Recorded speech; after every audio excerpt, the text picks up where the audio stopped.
ગુરુર બ્રહ્મા ગુરુ વિષ્ણુ ગુરુ દેવો મહેશ્વરાય ગુરુર સાક્ષાત પરબ્રહ્મ તસ્મૈ શ્રી ગુરુવે નમઃ.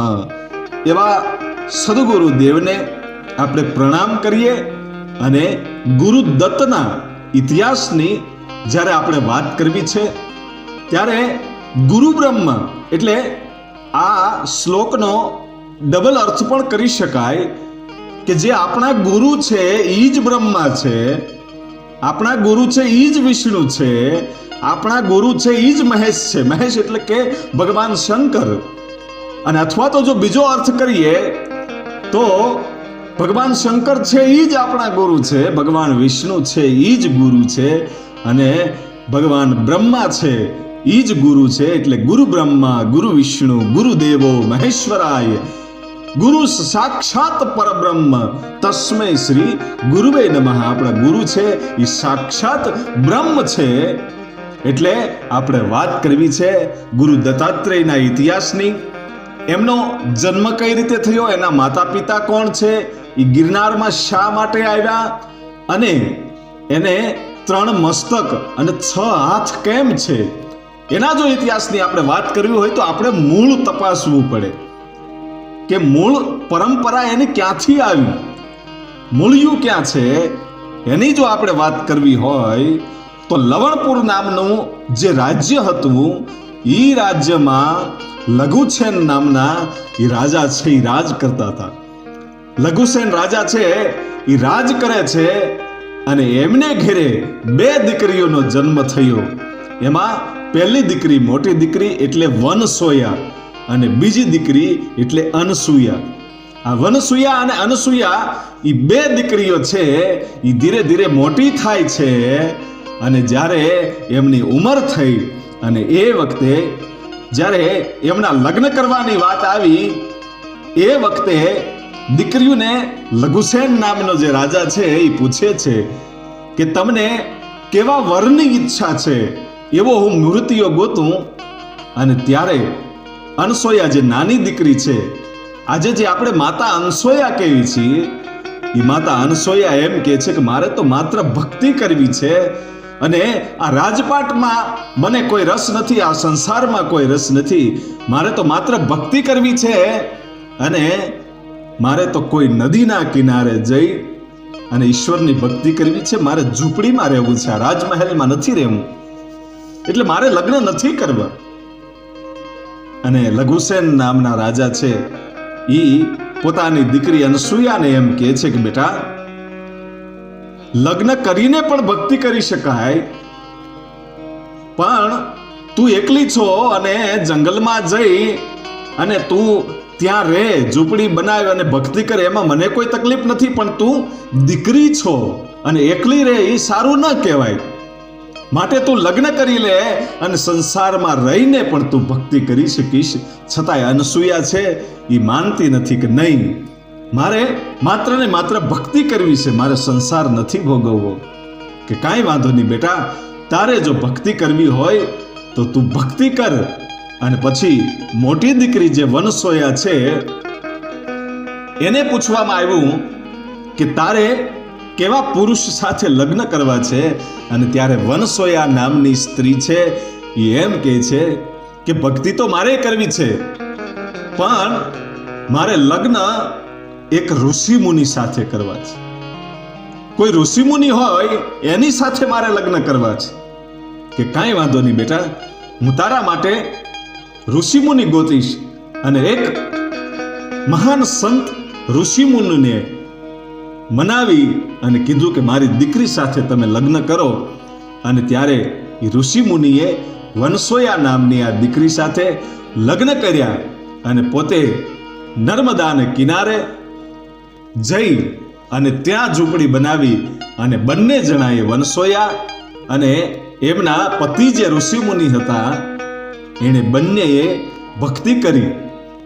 અને અહીંયા જે અનસોયા છે, જેને ભક્તિ કરવી છે, સંસાર ભોગવવો નથી, ઈ અનસોયા છે ઈ પોતે ઉત્તર પ્રદેશમાં ચિત્રકૂટમાં મંદાકિની જે નદી છે ઈ ત્યાં જઈ અને પોતે ઝૂંપડી બનાવી અને એમ કહેવાય છે કે ભક્તિ કરવા લાગી. ભક્તિ કરતા કરતા કરતા સમય જાય છે. એમાં એક દિવસ એવું બન્યું કે સતી અનસૂયા જે છે એ પોતે નદીએ સ્નાન કરવા જાય છે અને એવી વખતે એક ઘટના બને છે. પોતે સ્નાન કરવા ગયા અને અહીંયા પોતાની જે ઝૂંપડી છે એ ઝૂંપડીમાં આગ લાગી. કોઈ કારણોસર ઝૂંપડું સળગવા લાગ્યું અને જે અનસૂયાની મોટી બેન હતી વનસોયા, ઈ વનસોયા સતી વનસોયા જે હતા એને પોતાના પતિવ્રત ધર્મ એવો પાળતી હતી કે એને આભાસ થઈ ગયો કે મારી બેનની ઝૂંપડી સળગે છે. એ તો હોગાવ આઘા હતા, છતાંય પોતાના પતિવ્રતની જે પોતાની અંદર શક્તિ હતી એના કારણે એને ખબર પડી ગઈ કે મારી બેન અનસૂયાની ઝૂંપડી સળગે છે. અને પોતે ઊભા થઈ અને હાથમાં પાણીની અંજળી લઈ અને સૂરજની સામે પ્રાર્થના કરી. અને એ વખતે નારદજી પોતે આકાશ માર્ગે નીકળે છે અને આ દ્રશ્ય જોવે છે. અને સતી વનસોયા છે એ સૂરજને પ્રાર્થના કરે છે કે હે સૂરજ નારાયણ, મેં જો પતિવ્રતા ધર્મ છે ને એ એક જ પતિને ધાર્યો હોય અને પતિવ્રત ધર્મ છે એ મેં પાળ્યો હોય ને મારા પતિની સાચા દિલથી સેવા કરી હોય તો મારી બેન અનસૂયાની ઝૂંપડીને જે આગ લાગી છે એ ઓલવી દેજો એમ કહી અને સૂર્યની સામે એ પાણીની અંજળી ભાઈ છાટી ભાઈ સૂર્યની સામે છાટી. અને એ વખતે નારદજી વિચાર કરે છે કે આ શું? નારદજી નીચે ઉતરી અને દેવી વનસોયાને પૂછે છે કે તમે આ શું કર્યું? કે મારી બેન જે અનસૂયા છે એ મંદાકિની નદીને થોડેક દૂર ચિત્રકૂટમાં એણે ઝૂંપડી બનાવી છે ને ઝૂંપડી સળગતી હતી એટલે મેં અહીંથી સૂર્યનારાયણને પ્રાર્થના કરી છે એટલે ઝૂંપડી છે એમાં આગ છે એ હમણાં ઓલાઈ જશે. એટલે નારદ મુનિને એવું લાગ્યું કે હકીકતમાં આનામાં એવી કઈ શક્તિ હશે, એવો પતિવ્રત ધર્મ આ બજાવતી હશે. એટલે પોતે ઝડપથી આકાશ માર્ગે જે જગ્યાએ અનસૂયા દેવીની સતી અનસૂયાની જ્યાં ઝૂંપડી હતી ત્યાં જઈને જોયું તો માત્ર ને માત્ર ઝૂંપડીની ઉપર વરસાદ વરસતો હતો અને ઝૂંપડીમાં જે આગ લાગી હતી એ ઓલાઈ ગઈ. એટલે તરત પાછા દેવી વનસોયા પાસે આવી અને પ્રણામ કરે છે કે દીકરી તને વંદન છે. નારદજી કહે છે કે બેટા તને વંદન છે કે તું આવો ધર્મપાળ છો, પણ આવી શક્તિ તારામાં આવી ક્યાંથી? કે મેં તો મારા પતિની સેવા કરી છે અને પતિવ્રત ધર્મને મેં પાળ્યો છે એટલે મને બધો આભાસ થઈ જાય છે અને આવી શક્તિ મારામાં ઈશ્વરે મને આપી છે કારણ કે મારો પતિવ્રત ધર્મ છે એ સાચો છે. અને ત્યારબાદ ફરી વખત નારદજી છે ઈ પોતે અનસૂયાની ઝૂંપડીએ જાય છે ને એ વખતે અનસૂયા આવ્યા અને અનસૂયાને નારદજી એમ કહે છે કે તમે ક્યાં ગયા હતા? અને એ વખતે નારદજીને સતી અનસૂયા એમ કહે છે કે હું તો નદીમાં સ્નાન કરવા ગઈ હતી અને સ્નાન કરીને જ્યારે પાછી આવતી હતી ત્યારે તમે અહીંયા હતા અને અહીંથી પછી તમે પાછા વયા ગયા અને અત્યારે ફરી વખત પાછા આવ્યા. આ જવા આવવાનું કારણ શું? અને એ વખતે નારદ મુનિ બધી વાત કરે છે કે તમારા મોટા બેન વનસોયા દેવી એના આમાં એટલી તાકાત છે કે તમારી ઝૂંપડી અહીંયા સળગીને એને ખબર પડી ગઈ કે કઈ રીતે કે એ પતિવ્રત ધર્મ પાળે છે એટલે એને ખબર પડી ગઈ એમ કે હા કે તો મારે પણ પતિવ્રત ધર્મ હવે બજાવવો પડશે અને મારે લગ્ન કરવા પડશે. સતી અનસૂયા કહે છે. એટલે નારદજી તો નીકળી જાય છે અને પોતે સતી અનસૂયા છે એ પોતાના બાપના રાજ દરબારમાં આવી અને લઘુસેન નામના જે રાજા છે પોતાના પિતા છે એને હાથ જોડીને એમ કહે છે કે પિતાજી મારા માટે ઋષિમુનિ ગોતો અને મારે કોઈ ઋષિમુનિ સાથે લગ્ન કરવા છે અને મારે પણ પતિવ્રત ધર્મ પાળવો છે. એમ કે હા કે કાંઈ વાંધો નહીં બેટા, તું થોડોક સમય અહીંયા રહે અને હું ટૂંક જ સમયમાં કોઈ ઋષિ મુનિને ગોતી લઉં, તારા માટે મૂર્તિઓ ગોતી લઉં એમ કહીને પોતાના ઘોડે સવાર થઈ અને લઘુસેન નામના જે રાજા છે એ જંગલોમાં ભટકે છે કે કોઈ ઋષિમુનિ મળી જાય. અને એ વખતે ઋષિમુનિઓ પણ ગ્રહસ્થ હતા, પોતે લગ્ન કરતા હતા. એટલા માટે ઋષિમુનિને ગોતવા માટે નીકળ્યા અને હાલ્યા જતા હતા. એમાં એક મોટો રાફડો જોયો એટલે નક્કી થયું કે આ રાફડાની અંદર કોઈ મહાન ઋષિમુનિ છે, એ કોઈ તપશ્ચર્યા કરતા હોય એવું લાગે છે. આ રાફડાનો આકાર કંઈક એવો છે. એટલે રાફડાને ખોદવા માંડ્યા. એમાંથી નાગ ને એવા અનેક જીવો પણ નીકળ્યા. એ રાફડામાંથી નાગ નીકળે, વીછી નીકળે, ખાન ખજૂરા નીકળે, આવા જીવો તો નીકળ્યા. છતાં એ રાફડાને ખોદ્યો અને છેવટે અંતે એ રાફડાની અંદરથી જાણ્યા હાડપિંજર હોય એવો એક ઋષિ મુનિ છે. એ હજારો વર્ષથી કદાચ તપ કરતો હશે, એ હજારો વર્ષની એની ઉંમર હશે એવું લાગતું હતું. અને ઋષિ મુનિએ આંખ ખોલી અને ઊભા થઈને એટલું કીધું કે બાપ, તમે કોણ છો? અને આ રાફડો ખોદી અને મારી તપસ્યા ભંગ કરવાની કોશિશ કરવાનું કારણ શું? અને તમારે શું જોઈએ છે? કઈ માંગવું હોય તો માંગી લો અને મારી તપસ્યા મને કરવા દો. અને એ વખતે ઈ રાજા છે, લઘુસેન નામના રાજા છે, એમ કહે છે કે મારી દીકરી 18-19 વર્ષની મારી દીકરી છે, એની સાથે તમે લગ્ન કરો. અને એ વખતે એ ઋષિ મુનિ છે એમ કહે છે કે મારી ઉંમર કેટલી છે એ તો હવે મને પણ ખબર નથી. હજારો વર્ષો વીતી ગયા છે આ તપસ્યા કરતા કરતા, અને માથે હાથ તો રાફડાના પડ જામી ગયા છે, ઉપર ખડ જામી ગયા છે, અને એટલી મારી ઉંમર છે. આ મારા હાડપિંજર દેખાય છે ખાધા પીધા વગરના, અને તું તારી દીકરીને મારી સાથે શા માટે પરણાવે છો? હું તો હવે મારું તો ગઢપણ છે, હું ચાલી શકતો એમ નથી, અને તારી દીકરીને હાથે કરીને કૂવામાં નાખવી છે મારી સાથે પરણાવીને? કે નહીં, મારે તમારી સાથે જ દીકરીને પરણાવવી છે. અને એમ કહેવાય છે કે કહે છે કે તમે છો કોણ? તમારું નામ શું છે? અને ત્યારે એ ઋષિ મુનિ છે, એ તપસ્યા કરનાર મહાન ઋષિ એમ કહે છે કે મારું નામ અત્રિ મુનિ છે. અને કીધું કે અત્રિ મુનિ, તમે પધારો, મારા રથમાં બેસી જાઓ, મારા ઘોડા ઉપર બેસી જાઓ, અને તમને હું ધીમે ધીમે મારા રાજમાં લઈ જઈશ ને મારી દીકરી સાથે તમે પરણો. અને અત્રિ મુનિ તૈયાર થાય છે. જોજો, હજારો વર્ષની ઉંમર છે, કારણ કે એ વખતે ઋષિ મુનિઓ છે એ હજારો વર્ષ સુધી તપસ્યાઓ કરતા, અને એટલું લાંબુ આયુષ્ય એનું હતું. એ વખતની આ વાત છે. અને પોતે એમ કહેવાય છે કે લવણપુરના રાજ્યમાં લઘુસેન નામના રાજા છે, પોતાની દીકરી અનસુયા સાથે પરણાવવા માટે આ અત્રિ મુનિને લાવ્યા. અને અત્રિ મુનિને એમ કહેવાય છે કે અત્રિ મુનિ છે એ અનસુયાને પૂછે છે કે મારી તો ઉંમર થઈ ગયેલી છે, મારું તો ગઢપણ છે, શું તારી પરણવાની ઈચ્છા છે મારી સાથે? અને એ વખતે અનસુયા છે બંને હાથ જોડીને એમ કહે છે કે હા, મારે તમારી સાથે પરણવું છે. અને પછી એના લગ્ન થાય છે. અને લગ્ન થયા બાદ અનસુયા છે એ પોતાના વૃદ્ધ જે પતિ છે એને લઈ અને ઉત્તર પ્રદેશમાં આવેલું ચિત્રકૂટ અને એમાં મંદાકિની નદીના કિનારે એનો પોતાનો જે આશ્રમ હતો, પોતાની જે કુટિયા હતી, ઝૂંપડી હતી, ત્યાં પોતાના પતિને લઈ જાય છે. અને કાયમને માટે એમ કહેવાય છે કે વૃદ્ધ જે પતિ છે અત્રિ મુનિની એમ કહેવાય છે કે ખૂબ સેવા કરે છે.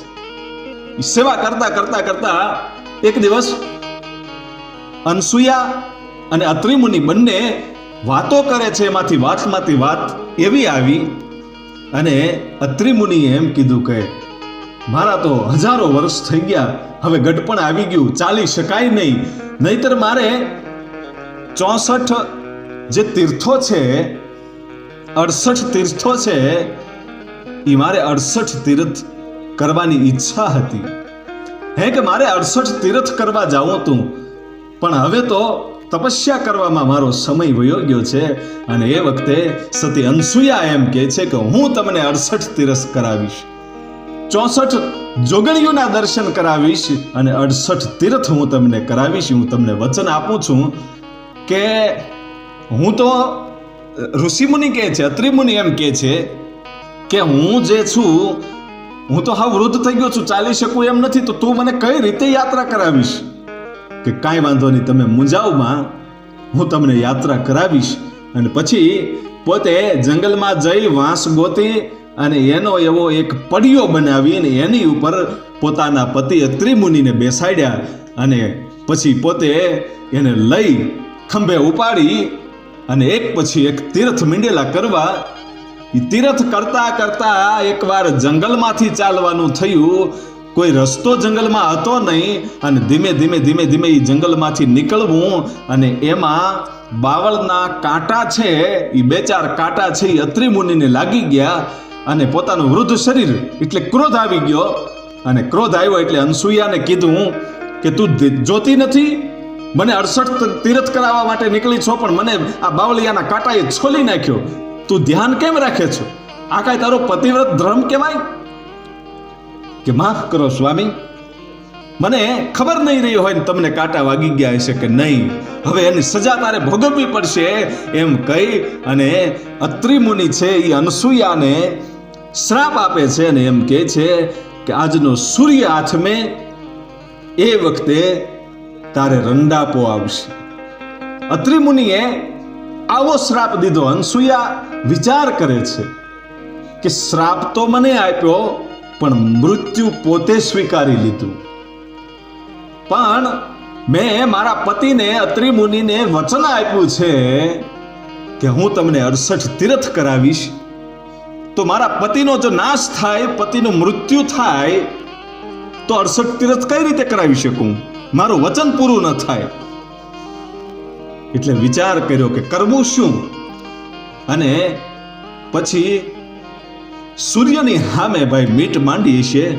અનસૂયાએ સૂર્યની સામે મીટ માંડી અને સૂર્યને એમ કીધું કે હે સૂરજ નારાયણ બાપ, મારી રક્ષા કરજો, મારે મારા પતિને 68 તીર્થ કરાવવા છે અને સૂર્ય અસ્ત થાય ત્યારે મારા પતિનું મૃત્યુ છે, આ મને શ્રાપ આપેલા છે, તો મારી રક્ષા કરજો.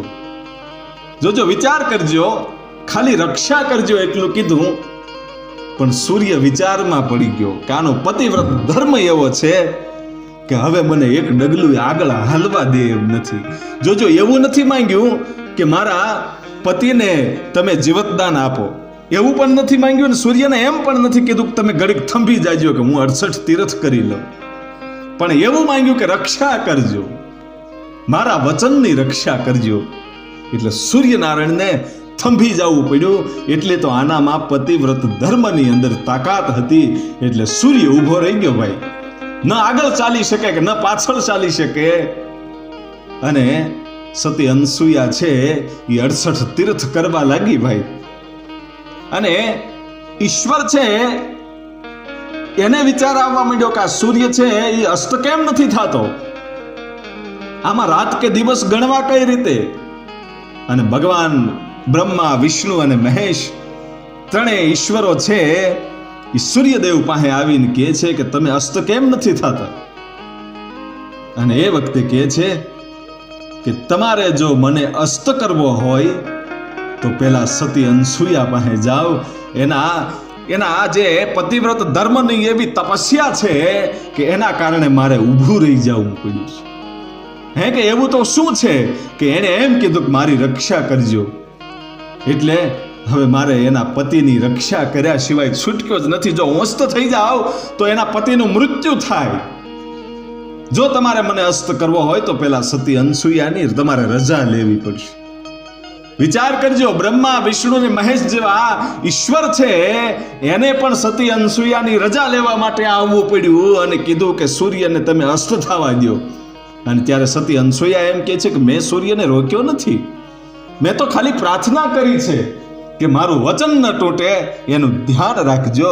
અને એ વખતે ભગવાન ભોળિયાનાથ છે એ એમ કહે છે કે ધન છે તારી પતિવ્રત ધર્મને. અને હે અનસૂયા, હું તને વરદાન આપું છું અને તારા પતિને હું યુવાન બનાવું છું. હે કે યુવાન બનાવું છું, એની આયુષ્ય જેટલા વર્ષોની હતી એ ત્યાં પૂરી થતી હતી એટલે આ શ્રાપ નીકળી ગયો હતો.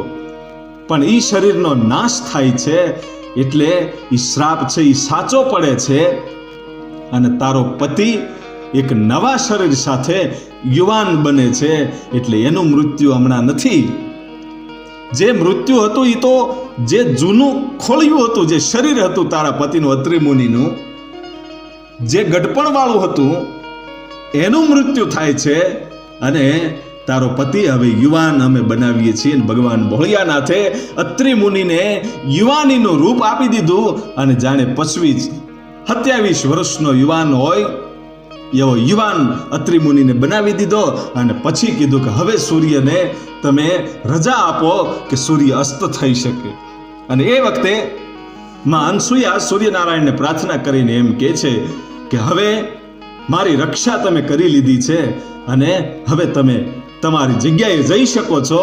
અને એ પછી સૂર્ય આઠમો આ તો બન્યું, પણ 68 તીર્થ અને 64 જોગણીઓના દર્શન પોતાના પતિને કરાવવાના હતા એટલે યાત્રાએ નીકળવું છે. અને કીધું પોતાના પતિ અત્રિ મુનિને અનસુયા કહે છે કે તમે બેસી જાઓ અને હું તમને ખંભે ઉપાડી અને હવે તીર્થ કરાવું. અને અત્રિ મુનિ કહે છે કે હવે તો હું યુવાન થઈ ગયો છું, હવે તો હું ચાલી શકીશ, હવે તારે મને ઉપાડવાની જરૂર નથી. કે નહીં, મેં વચન તો એવું આપ્યું હતું કે હું તમને ઉપાડીને દર્શન કરાવીશ, 68 તીર્થ કરાવીશ. એટલે મારું વચન ખોટું જાય જો તમે મારી સાથે ચાલીને આવો. એટલે તમારે આમાં બેસી જવાનું છે. ને બેસી ગયા પછી 68 તીર્થ કરાવ્યા અને પછી પોતાના આશ્રમે એ પાછા આવે છે. અને પછી એવી રીતે ધીમે ધીમે જીવન વ્યતીત થતું જાય છે પ્રભુની ભક્તિમાં, પતિની સેવામાં. પણ આની સતીનું સતીત્વ જોવામાં ઇન્દ્રને એમ લાગ્યું કે આ કદાચ આની ભક્તિ એવી છે, આની પતિવ્રતા ધર્મ એવો છે એટલે ગમે તે દી આને જો ભગવાન ભોળિયાનાથ કે ભગવાન વિષ્ણુ કે ભગવાન બ્રહ્માજી આને જો પ્રસન્ન થશે તો કદાચ મારી ઇન્દ્રની ગાદી માંગી લેશે. તો એટલે ભગવાન વિષ્ણુ, મહેશ અને ભગવાન બ્રહ્માજીની પાસે જઈ અને ઇન્દ્રએ પ્રાર્થના કરી કે તમે અનસુયાની કસોટી કરો. અને એ વખતે ભગવાન વિષ્ણુ એમ કહે છે કે એ તો સતી છે અને એની કસોટી કરવાની ન હોય. કે તમને કેમ ખબર કે એ સાચી છે કે ખોટી છે? સત્યની કસોટી તો હોવી જ જોઈએ, તો જ ખબર પડે. એ પરીક્ષામાંથી પાર ઉતરે તો ખબર પડે કે આની ભક્તિ સાચી છે કે ખોટી છે. એટલે કસોટી તો કરવી જ પડે. અને વાત એ સાચી છે. એવી જ એક નાનકડી એવી કહાનીની વાત છે કે એક સ્ત્રી છે, એ પોતે એમના પિયરમાં જ્યારે હતા, લગ્ન નહોતા થયા, ત્યારે એ દીકરીને એના ગુરુએ એવું વ્રત લેવરાવેલું કે જ્યારે તમે જમો સવારે જ્યારે તમે નાસ્તો કરો એ વખતે પહેલા ભગવાનના દર્શન કરવાના અને પછી જ તમારે જમવાનું. કે કાંઈ વાંધો નહીં, આવું નિયમ લીધું. દરરોજ મંદિરે જાય અને ભગવાનના દર્શન કરીને આવે અને પછી જ જમે. પછી એ દીકરીના લગ્ન થયા એટલે પોતાના પતિને ઘેર આવી અને સાસુને પૂછ્યું કે આપણે ત્યાં મંદિર ક્યાં છે? હે કે મંદિર ક્યાં છે? મારે દર્શન કરવા છે, ભગવાનના દર્શન કરીને જ જમવાનું. અને એ વખતે એની સાસુ એમ કહે છે કે ભગવાન એટલે શું? અમારા ગામને કોઈને ખબર જ નથી, અમારા ગામમાં ક્યાંય મંદિર જ નથી, અને તું અમારા ઘરમાં જો આવી અને ભક્તિની વાતો કરતી હોય તો તું અમારા ઘરનું શું સારું કરી દઈશ? તને તો ક્યાંક ઋષિમુનિને ઘરે દઈ દેવાની જરૂર હતી, તારે તો ક્યાંક આશ્રમ બનાવીને રહેવાની અલગ જરૂર હતી. આવું સાસુએ વેણ કીધા. કડવા વેણ સહન તો ન થયા, પણ વિચાર કરે છે કે આ ગામની અંદર ઈશ્વરનું, ભગવાનનું મંદિર નથી તો આ ગામ કેટલું અભાગી છે. અને આ લોકોને કોઈને દર્શન કરવામાં ખબર પડતી નથી, કોઈ ભગવાનમાં માનતો નથી, તો કરવું શું? અને 5 દિવસ પોતાના સાસરે રહે છે. પછી પોતાનો ભાઈ છે એ તેડવા માટે આવ્યો અને 5 દિવસના એ દીકરીને ઉપવાસ થયા હતા, કારણ કે ઈશ્વરના, ભગવાનના દર્શન નહોતા થયા. એટલે પોતે વિચાર કરે છે કે દર્શન ન થાય ત્યાં સુધી મારાથી જમાય નહીં. ખાધું નહીં, 5 દિવસના ઉપવાસ થયા, અને ઉપવાસ થયા પછી પોતાનો ભાઈ તેડવા માટે આવ્યો, અને ઘરે જઈ અને પછી પોતાના ગામમાં પોતાના પિયરમાં ભગવાનના દર્શન કરીને પછી જમ્યા પછી પોતાના ગુરુદેવ પાસે જઈ અને એમ કહે છે કે મારા સાસરિયામાં મંદિર જ નથી અને કોઈ લોકો ભગવાનને માનતા જ નથી, તો હવે મારે ઉપવાસ થાય છે, તો આનો ઉપાય બતાવો. અને એ વખતે એ દીકરીને એના ગુરુ એમ કહે છે કે બેટા, ઉપાય એવો છે કે તારા ગામમાં જે ગામધણી હોય, ગામધણી દરબાર હોય, એ ગામધણી એટલે રાજામાં જ ભગવાનનો અંશ છે. એટલે ગામધણી હોય ને એને પગે લાગી લેવાનું, એટલે ઈશ્વર જ છે એવું માની લેવાનું કે કાંઈ વાંધો નહીં. અને પોતે સાસરે આવી અને પછી દરરોજ પોતાના ગામધણીની ડેલીએ જાય અને ગામધણી બેઠા હોય એને પગે લાગીને પાછી નીકળી જાય. એમ સમય જવા લાગ્યો એટલે ગામધણીને એમ થયું કે આ દીકરી નવી વવારું છે અને પગે લાગીને પાછી જતી રહે છે, કાંઈ માંગતી નથી, તો આનું કારણ શું? એટલે એક દિવસ એની ઘરે આવે છે ગામધણી અને પૂછે છે કે તમારા દીકરાની વહુને બોલાવો. અને બોલાવવામાં આવી કે બેટા, તું દરરોજ મને પગે લાગીને જા છો પણ કાંઈ માંગતી તો નથી, એટલે પગે લાગવાનું કારણ શું? અને એ વખતે એણે પોતાએ વાત કરી કે મારે આવો ધર્મ છે કે ભગવાનના દર્શન કરીને જ જમવાનું. એટલે મારા ગુરુએ કીધું કે તમારા ગામમાં મંદિર નથી, એટલે જે ગામધણી હોય એ ભગવાન જ કહેવાય, એટલે હું તમને ભગવાન માની અને કાયમને માટે પગે લાગવા માટે આવું છું.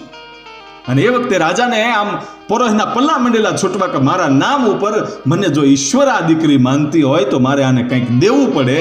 એટલે તાંબાના પત્રે 100 વીઘા જમીન છે એ લખી દીધી. અને એ વખતે સાસુને એમ લાગ્યું કે વાહ હા, વહુ તો બહુ સારી આવી, કારણ કે 100 વીઘા જમીન મળી. એટલે નકર તો એમ થતું હતું કે આ ધનોત પનોત કાઢશે, ભગવાનનું નામ લેશે. એટલે પછી તો વહુને હાચવવાય બહુ માંડ્યા અને ગામમાં વાતો મંડી ફેલાવવા કે 100 વીઘા જમીન આપી. અને એક પછી એક જે ગામની બાયુ છે એવા મંડ્યા વ્રત લેવા અને કાયમને માટે દરબારની ડેલીએ એ બૈરાવને પગે લાગવાની લાઈનો થવા માંડી. અને એક પછી એક બૈરાવને એ બાયુને તાંબાના પત્રે 100 વીઘા છે એ રાજા છે એ દેવા માંડ્યો ભાઈ. અને છેલ્લે તો આખા ગામની બાયુએ આવું વ્રત લઈ લીધું અને આખા ગામને 100 વીઘા જમીન આપી.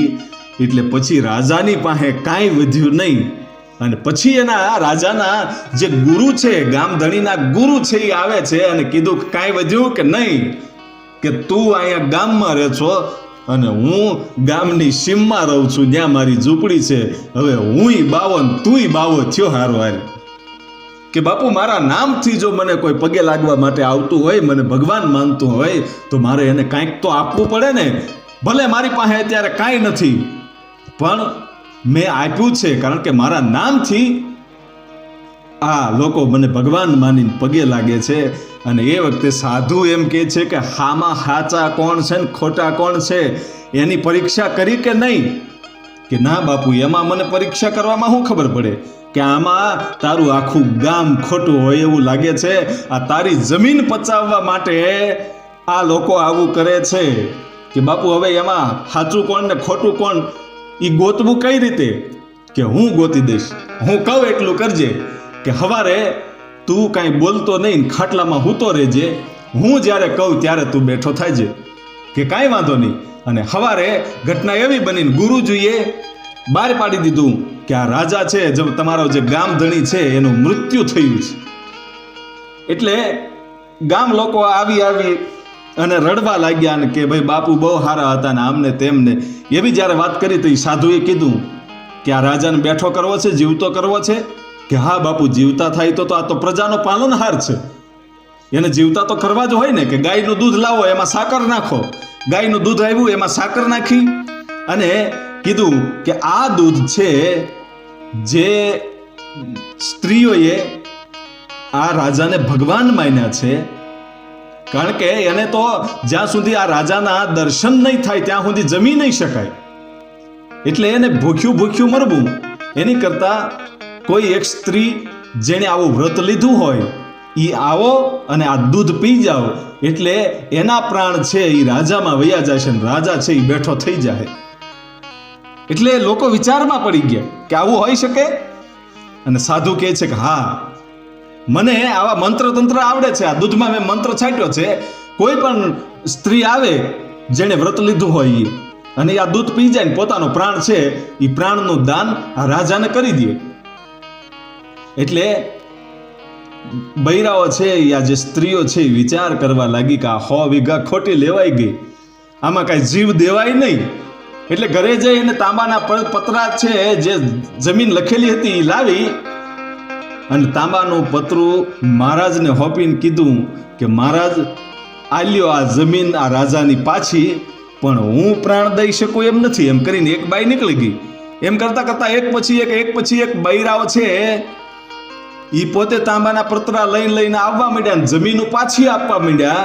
આખું ગામ છે, આખા ગામની સ્ત્રીઓ છે ઈ જમીનના જે પતરાઓમાં લખેલું હતું એ પતરા તાંબાના પાછા દઈ ગયા.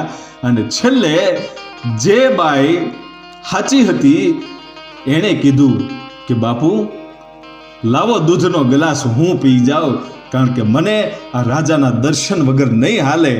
મારે તો એના દર્શન કરવા જ પડશે ને કદાચ જો મારો પ્રાણ વયો જાય તો કાંઈ વાંધો નહીં, પણ આ તો પ્રજાનો પાલનહાર છે, એને તો જીવવું જરૂરી છે. એમ કહી અને એ દૂધનો ગ્લાસ પોતે પી ગઈ, ધરાઈને બેઠી. ત્યારે એમ કહેવાય છે કે એ સાધુએ રાજાને કીધું કે હવે ઊભો થા. અને ઓલી દીકરીને કીધું કે બેટા તને કાંઈ નહીં થાય, આમાં ખોટા કેટલા હતા ને એ મારે જોવાનું હતું. આ રાજાની જમીન પાછી આવી ગઈ અને પછી રાજા છે એ બીજી 100 વીઘા છે આ દીકરીને તાંબાના પત્રે લખી દે છે અને એમ કહે છે કે બેટા તું એક જ સાચી છો, બાકી આ બીજા બધા તો લૂંટવાવાળા છે. એમ અમુક લૂંટવાવાળા હોય એટલે મૂળ વાત ઉપર હું જાઉં તો વાત એ છે કે ઇન્દ્ર છે ઈ ભગવાન શંકરને, બ્રહ્માને અને વિષ્ણુને એમ કહે છે કે તમે એની પરીક્ષા તો કરો, એ ખાચી છે કે ખોટી અનસૂયા. અને એ વખતે એની પરીક્ષા કરવા માટે બ્રહ્મા, વિષ્ણુ અને મહેશ છે ઈ સાધુનું રૂપ લઈ અને ચિત્રકૂટમાં મંદાકી નદીના કિનારે ઉતર્યા અને અનસૂયાની ઝૂંપડીએ જઈ અને ભિક્ષાન દેહી કીધું ભાઈ. અને ત્યાં તો અનસૂયા છે એ રાજી થઈ ગઈ કે મારે આંગણે આ સાધુ પધાર્યા છે હો. અને આસન આપ્યા કે બેસો મહારાજ. સાધુને બેહાડ્યા તૈણેને. અને અનસૂયા છે એ વનફળ લાવી અને કહે છે કે લ્યો તમારી ભિક્ષા. અને એ વખતે એ સાધુના રૂપે બ્રહ્મા, વિષ્ણુ અને મહેશ એમ કહે છે કે અમે એવી રીતે ભિક્ષા ન લઈ. ત્યારે અનસૂયા કહે છે કે બાપુ આ તો જંગલ છે, નદીનો કિનારો છે, અહીંયા ફળ ફૂલ સિવાય બીજું કઈ હોય નહીં, પણ તમારે શું જોઈએ છે? કે અમારે જોઈએ તો છે ફળ જ. તું જે વનફળ લાવી છો એ જ જોઈએ છે, પણ આ રીતે નહીં, કંઈક અલગ રીતે અમારે જોઈએ છે, પણ તારાથી થાશે નહીં, એટલે રહેવા દે અને અમને ના પાડી દે કે ભિક્ષા હું નહીં આપું એમ. એટલે અનસૂયા કહે છે કે મારો આશરાનો ધર્મ છે અને સાધુને હું પાછા કેમ જવા દઉં? તમે પાછા નહીં જવા દઉં, તમે કયો એ રીતે હું ભિક્ષા આપું, કઈ રીતે આપું? કે રહેવા દે અનસૂયા, તારાથી નહીં થાય, અમારી માંગણી કંઈક જુદી છે. કે ભલે ગમે એવી માંગણી હોય પણ તમે કયો તો ખરા. અને એ વખતે આ 3 સાધુડાઓ જે છે બ્રહ્મા, વિષ્ણુ અને મહેશ ઈ એમ કહે છે કે અનસૂયા તું નગ્ન થઈને અમને ભિક્ષા આપવા આવ્યું ને તો ભિક્ષા લે. હે કે તું તારા વસ્ત્રો ઉતારી નગ્ન થઈ અને ભિક્ષા દેવા માટે આવ્યું ને તો ભિક્ષા અમે સ્વીકારશું. અને ત્યારે અનસૂયાના રૂવાડા ઊભા થઈ ગયા હતા અને શરીર છે થર થર થર થર ધ્રુજવા માંડ્યું ભાઈઓ. કે એક તો સાધુડા થઈ અને આ એક સ્ત્રી પાસે નગ્ન આ વસ્ત્રો ઉતારી અને નગ્ન થઈને ભિક્ષા માંગે, આનું કારણ શું? પણ પોતાની પતિવ્રતા ધર્મનો એટલી બધી શક્તિ હતી કે ખબર પડી ગઈ કે આ કોઈ સામાન્ય વ્યક્તિ ન હોય, આ કોઈ મારી પરીક્ષા કરવા માટે દેવતાઓ આવ્યા છે, એટલે આને ના પાડવી નથી. અને કીધું કે તમે કહેતા હોય તો હું નગ્ન થઈ અને તમને ભિક્ષા આપીશ, પણ તમે અહીંથી જાતા નહીં, મારો આશરાનો ધર્મ લાજશે. અને ત્યારે ભગવાન બ્રહ્મા વિષ્ણુ મહેશ વિચારમાં પડી ગયા કે આ હકીકતમાં નગ્ન થઈ શકશે. અને હજી બ્રહ્મા વિષ્ણુ ને મહેશ છે એ વિચાર કરે એ પેલા હાથમાં પાણીની અંજળી લે છે. માતા અનસુયા પાણીની અંજળી લઈ અને હુરજની સામે પ્રાર્થના કરીને એમ કીધું કે જો મારી પતિવ્રતા ધર્મની ભક્તિ સાચી હોય તો આ ત્રણેય સાધુ છે બાળક બની જાય. એમ કરી અને અંજળી પાણીની છાટી. ત્યાં તો ભાઈ ત્રણેય બ્રહ્મા વિષ્ણુ ને મહેશ છે એ બાળકો બની ગયા, નાના નાના બાળકો બની ગયા, એકદમ નાના નાના બાળકો બની ગયા કે હજી જાણે જન્મ જ થયો હોય. એટલે નાના બાળકોની સામે પોતાની જનેતા છે ઈ નગ્ન થાય તો એમાં કઈ વાંધો નહીં. એટલે પછી પોતાના વસ્ત્રો ઉતારી નગ્ન થઈ અને ફળ ફૂલ જે હતા એ લઈ અને એ નગ્ન રૂપે આવી અને ત્રણેય બાળકોને કીધું કે લ્યો આ તમારી ભિક્ષા. એ ભિક્ષા આપી અને પછી માતા અનસુયા છે એ પોતાના વસ્ત્રો ધારણ કરી અને પાછા આવ્યા અને પોતાના ભક્તિની શક્તિ દ્વારા સ્તનમાં દૂધ થયું. એ સ્તનની અંદર દૂધને એમ કહેવાય છે કે લાવી અને ત્રણેય બાળકોને પોતે સ્તનપાન કરાવે છે, ધવરાવે છે. એટલે બ્રહ્મા વિષ્ણુ અને મહેશ આ ત્રણે ત્રણ છે એને આ માતા અનસુયાનું ધાવણ ધાવ્યા અને પછી જે જંગલમાં લાકડા હતા એ લાકડા લાવી અને એનું એક પારણું બનાવી અને પારણામાં ત્રણેયને હુરાવી દીધા. ભાઈ એક પછી એક દિવસો જવા લાગ્યા અને બાળકો છે એ 6 મહિનાના થઈ ગયા. ભાઈ રમવા લાગ્યા ફળિયામાં. અને એમાં નારદજીને નીકળવું અને નારદજી જોઈ ગયા કે આ બ્રહ્મા વિષ્ણુ ને મહેશ ને નાના નાના છોકરા બનાવી દીધા. એ નારદજી છે એ તરત વૈકુંઠમાં જઈ અને લક્ષ્મીજીને વાત કરી કે ક્યાં છે ભગવાન, કે આ 6-7 મહિનાથી ક્યાં ગયા છે ખબર જ નથી ને આવતાય નથી, કે મેં જોયા છે ક્યાં છે, કે ક્યાં છે, કે એક પતિવ્રતા ધર્મ પાળનારી સ્ત્રી છે ને એની ઘરે છે. હે કે હા, કે ક્યાં છે, કે મને બતાવો. કે એમ નહીં, એ એકલા નથી, બ્રહ્મા વિષ્ણુ ને મહેશ ત્રણે છે. એમ કે હા. એટલે પાર્વતીને બોલાવવામાં આવ્યા અને બ્રહ્માણીને બોલાવવામાં આવ્યા અને માં બ્રહ્માણી, માં પાર્વતી અને લક્ષ્મી દેવી એ ત્રણે ત્રણ છે એ નારદજીને કહે છે કે અમને બતાવો. અને નારદજી છે એ બતાવે છે કે જુઓ આ મંદાકિની નદીના કિનારે ચિત્રકૂટમાં જે ઝૂંપડી બતાવી છે એ ઝૂંપડીની અંદર પારણામાં તમારા ત્રણે ત્રણ દીકરાઓ છે. તમારા પતિ છે એ અનસુયાના દીકરાઓ થઈ અને હુતા છે. કે એ કઈ રીતે કે તમારા પતિના એના લખણે એ બાળકો બન્યા છે. તમારા પતિઓ છે એની કસોટી કરવા ગયા ને એને બાળકો બનાવી દીધા. એમ કે હા. એટલે ત્રણે ત્રણ જે આ માતાઓ છે એ જાય છે ઝૂંપડીમાં. જોયું તો પારણામાં પોતાના પતિઓ છે એ હિંચકે છે, પણ અનસુયા ઝૂંપડામાં નથી. જોયું કે આ માતા અનસુયા તો અહીંયા છે નહીં અને એની રજા વગર અંદર જવાય નહીં, કારણ કે પોતાના ભગવાન શક્તિશાળી છે, પોતાના પતિઓ છે એ ત્રણે ભગવાન છે, છતાંય એને જો બાળકો બનાવી દેતા હોય તો આપણી હારે શું થાય. એટલે રજા સિવાય અંદર જવાય નહીં. અને એમાં માતા અનસુયા છે એ પાણી ભરીને આવ્યા અને પૂછ્યું કે તમે કોણ. અને એ વખતે બંને હાથ જોડી અને માતા લક્ષ્મીજી, પાર્વતીજી અને બ્રહ્માણીમાં એ એમ કહે છે કે અમે તમારા દીકરાની ઘરવાળીઓ છીએ. હે કે તમારા જે આ ત્રણ દીકરાઓ છે ને એની ઘરવાળીઓ છીએ અને અમે એને લેવા માટે આવ્યા છીએ. અને ત્યારે માતા અનસુયા કહે છે કે તમારા પતિ હોય તમે લઈ જાઓ, મારે અહીંયા શું કામ છે, મારે અહીંયા રાખીને કાંઈ કામ નથી, તમારા પતિ છે તો લઈ જાઓ. અને જોયું તો એક જ હરખું રૂપ ત્રણે બાળકોનું. અને વિચાર આવ્યો કે આમાં ઓળખવા કઈ રીતે, ત્રણે ત્રણ એક હરખા લાગે છે, ઓળખવા કઈ રીતે. અને વિચાર કરે છે કે આપણે કદાચ પાર્વતી કે હું જો વિષ્ણુને લેવાઈ ગયા હોય તોય ખોટું થાય, બ્રહ્માને લેવાઈ ગયા હોય તોય ખોટું થાય, એકાબીજી સ્ત્રીને એકાબીજાના પતિ લેવાઈ ગયા હોય તો ખોટું થાય. આમ કરાય નહીં અને ઓળખાણ પડતી નથી, કરવું શું? અને ભગવાન વિષ્ણુ, બ્રહ્મા અને મહેશ છે એ પારણામાં હુતા હુતા હસે છે કે જુઓ ગોટાળે સળગ્યું તણે તણ્યો.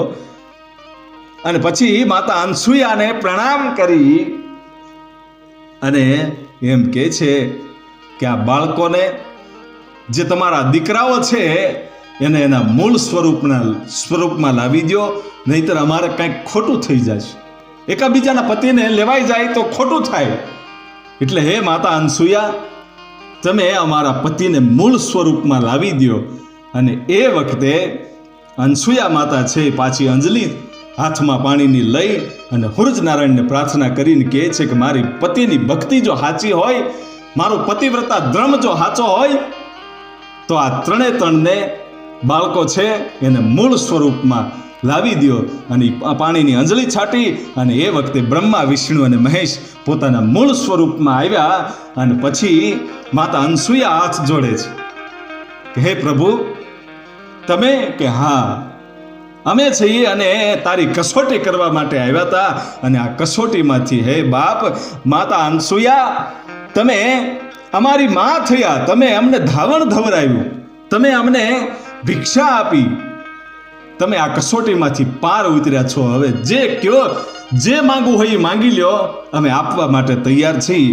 અને એ વખતે માતા અનસુયા એમ કહે છે કે જેની ઘેરે ત્રણ દેવતાઓ બ્રહ્મા, વિષ્ણુ અને મહેશ, આ જગતના નાથ જેના દીકરા થઈને આવ્યા હોય, એને બીજું માંગવાનું હોય, પણ તમે જો કયો છો એટલે હું એટલું જ માંગુ છું કે હવે તમે મારું ધાવણ ધાવ્યા છો ને, એટલે તમે મારા દીકરા તરીકે મારી ઘેરે અવતરો.